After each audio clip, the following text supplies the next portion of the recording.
Happy Friday, everyone, and welcome to this Spark session on unleashing the roar of human rights in innovation. My name is H.Y. William Chan, and I am a fellow with the UN Sustainable Development Solutions Network. Firstly, I'd like to acknowledge country wherever we are on today, listening in and watching the Spark Festival. I particularly would like to pay respects to the Gadigal people of the Eora Nation, which I am gathered here today in Sydney, and also pay respects to elders past, present and emerging. So welcome to the Roaring Twenties. Hasn't been quite what we had hoped for, from roaring bushfires to the roaring spread of COVID-19.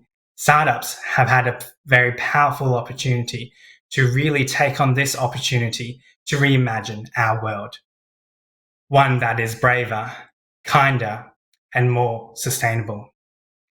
We have a responsibility to positively impact our people and communities. How can we seize this opportunity and reimagine the world for the better? A lot of us has talked about the new normal, but rather than trying to return to normality, could this be our chance to go better than normal, for us to create an even more inclusive, equitable, and sustainable world? And how can startups place people at its heart? How can we embed human rights into entrepreneurship? How can we disrupt business as usual to benefit not just our economies, but our communities? So in terms of how human rights and business applies, it is really about a new frontier. In the past, companies have historically disregarded human rights. They didn't need to have human rights responsibilities because human rights were actually the responsibilities of countries. It was countries that would be the signatories to human rights conventions and be parties to them. Companies, therefore, were left to do whatever they wanted. Yet companies, including startups, wield enormous power and can have immense impact, both negatively on people's rights, but also positively. And that's what we're going to discuss today, is to understand the language as well as the framework so that we can apply human rights embedded from the very start of our businesses. So for us, business plus human rights is really the new frontier for human rights. And this time is changing as well. Our time is evolving where some corporates continue to act poorly in area of human rights. For example, in terms of large companies disrespecting Indigenous heritage sites and chasing profit before understanding that they can the responsibilities they have towards Indigenous peoples. And that there are growing expectations too, that businesses and organizations need to start respecting human rights. This is coming from our customers, our employees, shareholders, investors, regulators, and even the community. A good way to understand this is the triple P, for purpose, for planet, and for people. How can companies still make profits, but ensuring that they're doing so not at the expense of the planet and people? In terms of a definition of human rights, the human rights I've got here is the very first article from the UN, which talks about all humans being born free and equal in dignity and rights. I'm going to look at this based on what's fundamental, its universal application, as well as what's inherent. So these rights are fundamental. They're basic standards based upon individuals' freedoms, equality, dignity, and mutual respect. And they're shared across cultures, religions, and philosophies. Human rights are basic minimum standards. They are not excessive standards or luxuries. We should not see human rights as based on a luxury only for the few or based on other factors. They're basic fundamental rights. In terms of universal application, human rights are applicable everywhere, around the world and at every time. They apply to every person. And this really talks about discrimination. Human rights don't discriminate against race, sex, nationality, ethnicity, language, religion, or any other status at all. They also apply to children, Indigenous peoples, stateless peoples, refugees, even non-citizens. Just because you have a citizenship from a certain country, say Australia, doesn't mean you have more rights or are more entitled to rights than other people. The rights that occur to children and the elderly are the same, all the time and everywhere. And these rights are inherent. All humans are born free and equal in dignity and with these rights. These human rights recognizes and respects every person's inherent dignity and value. Everyone is entitled to them. We're entitled to enjoy human rights for one simple reason, because at the end of the day, we are all human. Which means that, rights cannot be earned or given. There's nothing that you can do in order to be able to be recognized by the rights. We're all given those rights. So the UN in 2011 created actually the first guiding principles on business and human rights. It was developed for the first time with strong consultation with businesses, and this has not happened before. It is now recognized as the accepted global standards on business and human rights, with a broad support from businesses as well as states, and of course the UN endorsements. There's growing recognition from businesses that we can actually impact an individual or community's enjoyment of human rights just as much as governments. In fact, some would say that businesses are stepping up to that plate and doing much more than governments and states are doing. And we see this here in Australia, for example, with Atlassian and their human rights conviction, but not just in terms of a mission, but actually taking action and living out what they say they will do. Businesses have to also consider the social impact of their business operations and where human rights might risk and how it lies across your supply chain. Labour and human rights are being included within environmental, social and governance, ESG responsibilities, as well as in terms of investment considerations. So it is really a corporate responsibility to respect human rights. Respect requires companies to avoid infringing on people's human rights and address adverse human rights impacts that are caused directly by a company's operations, its products, or its services. Now, it's so important that companies exercise due diligence to identify, prevent, and address human rights impacts. So it's really more than just CSR. It's more than just corporate social responsibility. It's ensuring that your company's business model, operations, supply chain, and day-to-day work aren't negatively harming people and communities. In terms of understanding that respect and seeing how we can actually ensure that we're not causing harm, these principles are really great in terms of ensuring that there's a framework that you develop for your company or your business. And this shouldn't just apply to social enterprises either.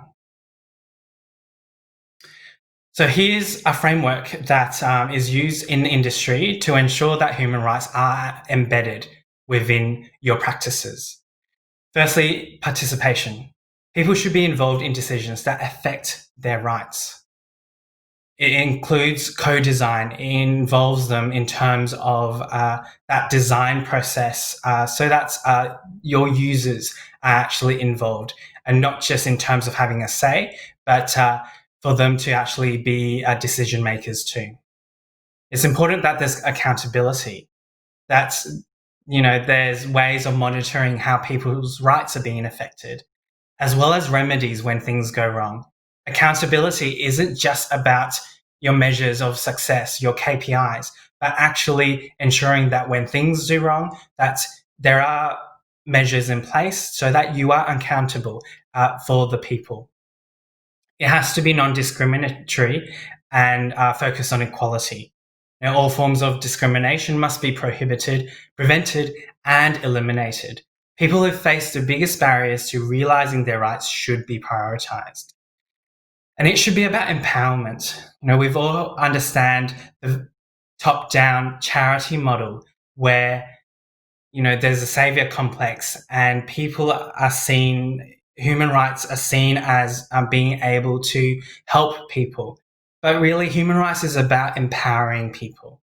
Everyone should be able to understand their rights, be fully supported to take part in developing policies and practices which affect their lives. And then we talk to legality of human rights. What we talk about in terms of CSR, ESG, it's not just something that's fluffy and something that we can say, okay, we've met that standard, we're doing well ethically. It's actually about grounding what we do and our practices in the legal rights and those frameworks that are set out in domestic and international laws. And finally, it's about transparency. It's so important that we gain people's trust. And we do that in terms of ensuring that our decision-making processes are transparent. An example of this would be, say, new technologies such as artificial intelligence. If artificial intelligence are making decisions for us and is adversely affecting our lives, we can only be able to start understanding the algorithm behind that AI technology by having transparency and knowing what decisions it's making and how those decisions are being made. The same in terms of decisions made by your board, for example.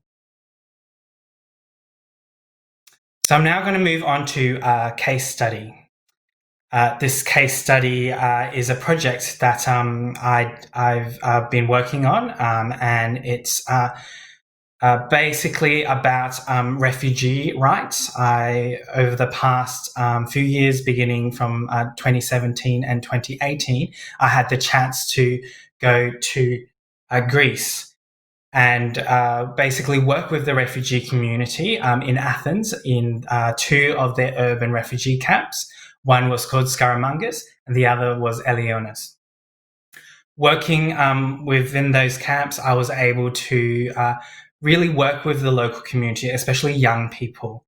My background, having been a former UNICEF Young Ambassador for Australia, it was important that I did this project using a rights-based approach specifically to do with child rights. Working with quite marginalized young refugees in the camps, it was really important for me to actually ensure that there was open communication and participation. I didn't go in there trying to look for a business opportunity. I didn't go in there trying to expecting to be able to help them and provide solutions for them. That wasn't what I did. I spent a couple of weeks basically ensuring that they were engaged and just asking in terms of what were problems that they saw. And they basically told me that plastic waste was a huge problem in these camps in terms of their living environments. With my background in architecture, I also looked at how other architects and understand what they were doing locally in Greece. And I found out that actually a lot of Greek architects had actually already started engaging with young refugees to teach them future skills in problem solving, creativity, as well as critical thinking. They had actually set up fabrication labs or maker spaces within the camps themselves. For example, on Lesbos, the main island where refugees will come from across the Mediterranean Sea, one of the refugee shelters, one of the IKEA plastic shelters, had actually been transformed into one of these maker spaces with 3D printers, laser cutters, and computers, so that young refugees could then be taught how to design and create and 3D print their own products. So it was important for me to not reinvent the wheel and to really look at how we could engage with existing partners and collaborators, but not just doing that, to also solve this environmental problem that the young refugees had identified, which was the amount of plastic waste in the camps. Over in Greece, they really like their iced coffee. All of their products are wrapped in plastic. All of the humanitarian aid supplies are also wrapped in plastic. And it was just littered across the camp. I ended up calling the project Mufid, which in Arabic means useful. This was important because while we were collecting plastic waste through our pilot program with the young refugees, we were then able to explain through that journey and that process what we were trying to achieve through these existing 3D printing partners. And what that meant was while we were picking up, they understood that there was value in that plastic waste because we were able to use open source technologies to essentially transform the plastic waste into 3D printing filaments, into 3D printing material, so that these architects and these designers working with the refugee camps could then use that material, use the wasted plastic into 3D printing. As the young teenagers were collecting the plastic waste, they would then yell out "Mufid, Mufid," and that essentially became the name of the project. And it was important that that they were treated so that they were empowered in terms of what they could do individually. Now, this story isn't really about the technology. It's not so much about how we were able to transform plastic waste using open source technologies that people can buy locally into the 3D printing material. It's actually one about empowerment and ensuring that these technologies aren't top down, but actually are able to inspire people, vulnerable communities, to be able to work on their needs and to solve their own individual problems. The fact that 3D printing as a technology is open source meant that the types of objects and creations that these young refugees could come up with was basically limitless. That's the potential of 3D printing. We didn't dictate or tell them what they should be printing. They could basically identify the problems, the environmental problems that they have, and actually come up with their own solutions. So, for example, in the refugee camps, given that there's so much usage of the doors to the refugee shelters, the locks kept on breaking. And given that they had gained new skills, they were able to understand the concepts to do with design and technology, they were able to design their own locks and then 3D print them.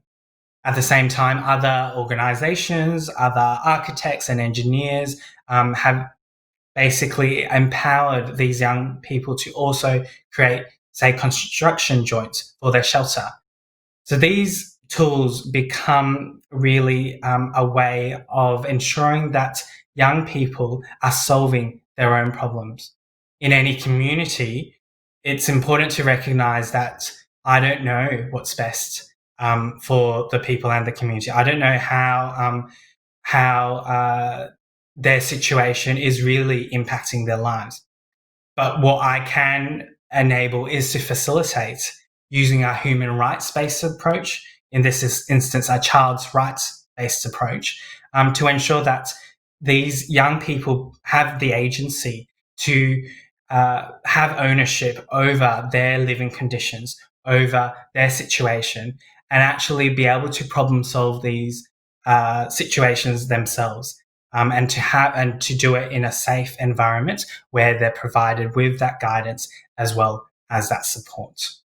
So it's important that we, in practice, that human rights isn't just about supporting environmental or social justice cause. It's actually about how you do your practice, how you actually create a business model that works, or how you prototype, given this example. So this is the refugee camp that I worked in, and looking at how, these kind of new ways of thinking, looking at how these camps really can be innovation incubators, that they can be our future cities. And at the same time, looking at tackling environmental issues, education issues through STEM curriculum that we had developed, that was partnered with local schools in Greece, local high schools, as well as understanding that the refugee crisis is also a really huge environmental crisis. This is a graveyard filled with life jackets, and it was just mountains and mountains of life jackets on Lesbos, which is the main island that refugees come across from Turkey and the Middle East.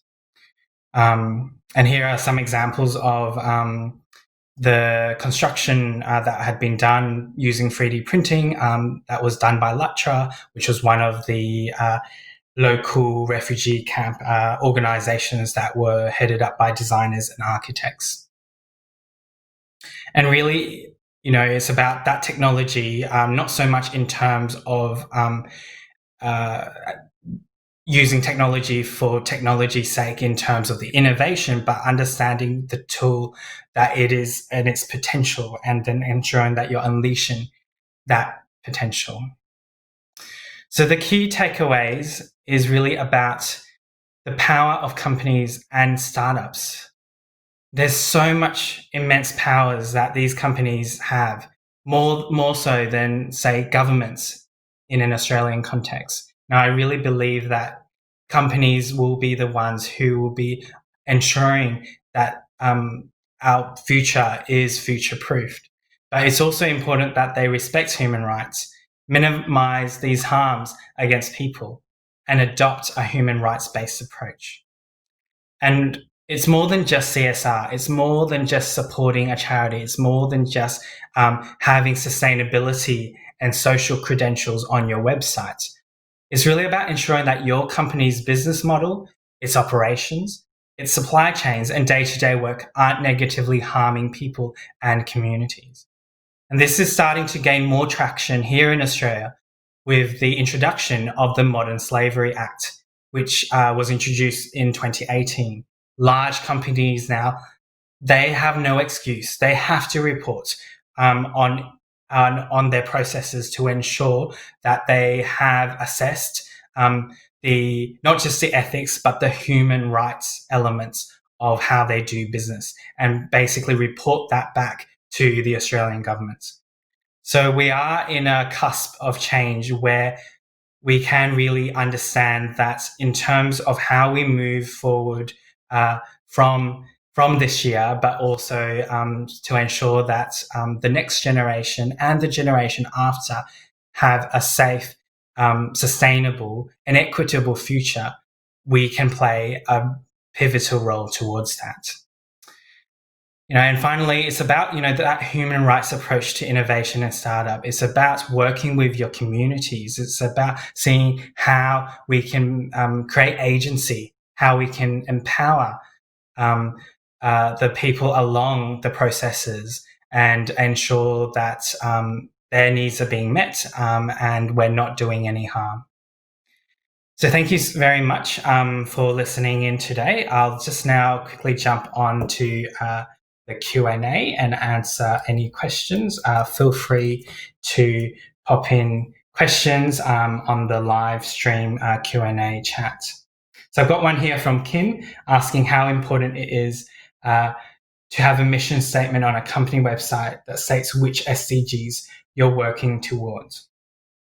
So to give a background, the UN SDGs, the Sustainable Development Goals, were started in 2015, and there were goals 17 goals that need to be met by 2030. We're now in 2020, so we've already gone through 5 years of that, and we still have 10 years in order to meet goals surrounding poverty, gender equality, human rights, sustainable cities and communities, innovation, and collaboration among the many goals that they have. So I think it's important that companies and startups actually do understand not just what the goals are about, but actually create using that as a framework to actually see which goals, and within each goal, individual targets that the company and its purpose and values can meet. It's important to actually not just take the SDGs as the template, but actually define your own pathways to ensure that you're doing your part, and as well as coming up with the KPIs and the measurements of success over the next 10 years.